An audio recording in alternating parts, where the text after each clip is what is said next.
والله كما قال النبي صلى الله عليه وسلم بعد معركة أحد حين وضعت الحرب أوزارها: ولكني أفتقد جليبيب، ولكني أفتقد جليبيب، ولكني أفتقد جليبيب.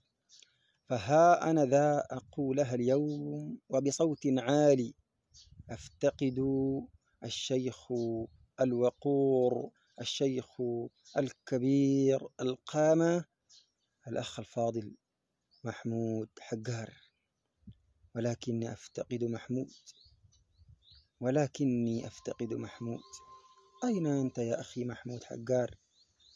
افتقدك السودان، وافتقدتك الدعوة السلفية أيها الشجاع، أيها البطل الذي عاهدناك وعرفناك لن تجامل ولم تجامل